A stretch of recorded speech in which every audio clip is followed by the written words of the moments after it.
Well, I think it's fair to say that this is the most widespread, complicated winter storm that we've had so far this season here in Pennsylvania. Ben and I are going to try to lay down what we've been looking at as the key elements of the forecast. Let's start out, though, by taking a look at where snow has been adding up. And of course, everyone has been talking about Erie. The white numbers on this map show you the amount that has fallen, and the blue numbers show you the average through this time in the year. And notice that in the west, they are doing better than average, and in general, through most of the east, areas are below average, particularly noticeable at State College and Williamsport, where they're several inches below average. Philadelphia has sneaked a little bit above the seasonal average. So that's where we've been in snowfall to date.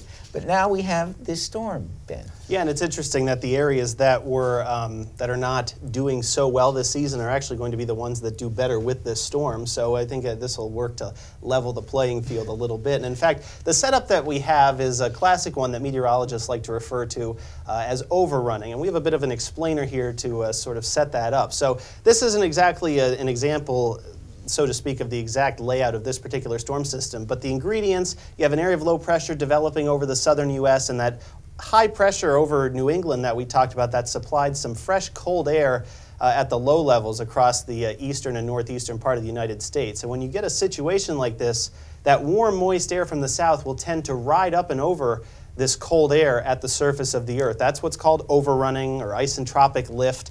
And in this situation, with that warm air coming up and over the cold air, that's an effective way for clouds and precipitation to break out. What it also does, though, is allow warmer air and air above freezing to work into the atmosphere. And if you get a deep enough cold layer to hang tough below freezing, precipitation will start out as snow. It can melt into rain, but then refreeze as sleet pellets.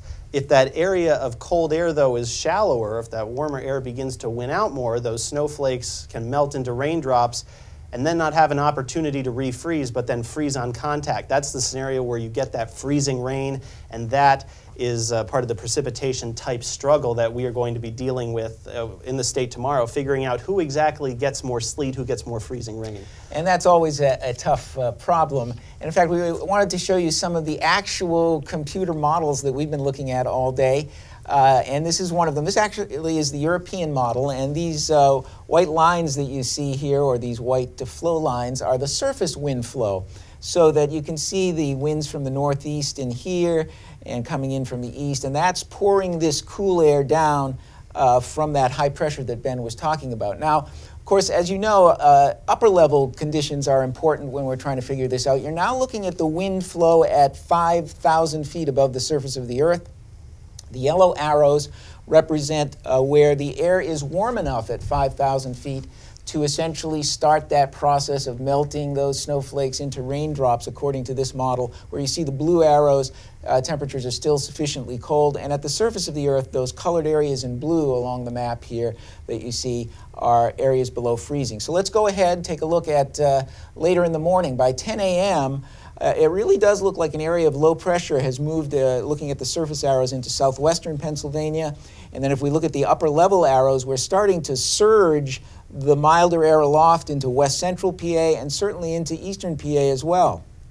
So mixing could start to be relatively widespread in the southern half of the state at this point. Then going farther into the future, by 2 p.m., note this interesting thing. There's an area of little spin, low pressure at the surface of the Earth there, trying to redevelop in eastern Pennsylvania. If this one goes faster, the cold air will hang tougher. Let's add those upper level arrows. Notice that it's still below freezing at the surface of the Earth over most of Pennsylvania, with the exception of the southeast and the southwest corner. But the mild air at high levels is going to create, particularly from central to northeastern Pennsylvania, that opportunity for mixed precipitation. And Ben, I think the saving grace for this storm is that it is going to move relatively steadily and fast. Yeah, so this one's not going to hang around for too terribly long, but that is certainly, though, still going to lead to a very messy Wednesday, and there will be some cleaning up to do. Okay, I guess it might be time to recap that. Yeah, so tonight that snow will begin to overspread the state from southwest to northeast, and essentially snowing everywhere by daybreak. Temperatures cold enough to support snow at the beginning of this, but changing to rain late already tonight in the southwestern corner of the state. So starting the day with rain in the southwest before possibly changing back to snow. Generally snow along and north of I-80, and then in the middle from the central counties to the Lehigh Valley and Poconos, it's a bit of a snow to mix and then even to rain in the east. Mainly rain, some heavy in the southeast, where portions of the southeastern part of the state could get over an inch of rain out of this system as well. As far as the snow and the sleet totals through late Wednesday, generally 6 to 10 inches along and north of Interstate 80, 3 to 7 inches through the central swath of the state over toward the Poconos, and then generally from about 1 to 4 as you get from Interstate 78 and toward the Turnpike and points off to the south there, Fred.